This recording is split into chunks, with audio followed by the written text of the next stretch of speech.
Битка до последниот ден за гласовите на неопределените и разочараните. Политичките лидери не престануваат да ги повикуваат граѓаните да излезат и да го дадат својот глас за нивниот кандидат.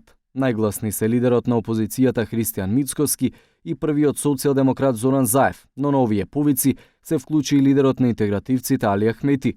Заев од секоја трибина порачува дека пораката во првиот круг е примена и дека метлата по изборите ќе заигра, но за тоа да се случи, бара граѓаните на 5 мај да излезат и да го дадат гласот за Стево Пендаровски. Но мојата порака до вас е: излегувајте на гласање, од оваа татковина и овој окрит е и ваш.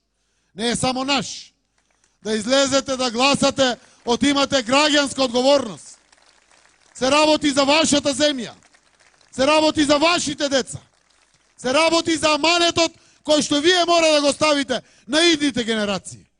И според најголемиот политички ривал на Заев, Мицкоски, во недела се одлучува за иднината на Македонија.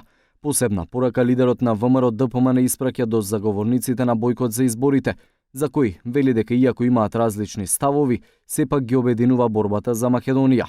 Ова е битка на секој еден човек за неговото достоинство и чест. И можеби со нас имате многу причини да имаме различни погледи и ставови. Но на нас не обединува борбата за Македонија, борбата за татковина. Затоа не му помагајте на Заев со бојкотот. Не ги продолжувајте месеците на клинички живот на оваа власт.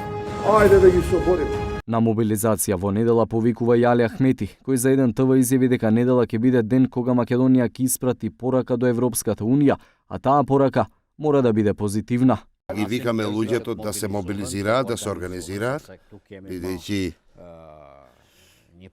имаме пред нас исклучително важен процес, ќе дадеме исклучително важни пораки за меѓународната заедница и некој може да рече каква порака може да.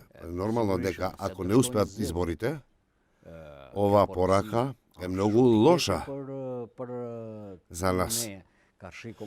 Нас проти меѓународната заедница е бидејќи можеме да имаме потешкоти и пречки во понатамошната ратификација со предспанскиот договор.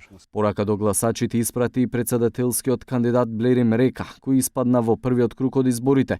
Тој вели дека трговијата со гласови е надвор од неговиот политички концепт, но ги повика граѓаните во недела да излезат и масовно да гласаат за евроатланскиот процес.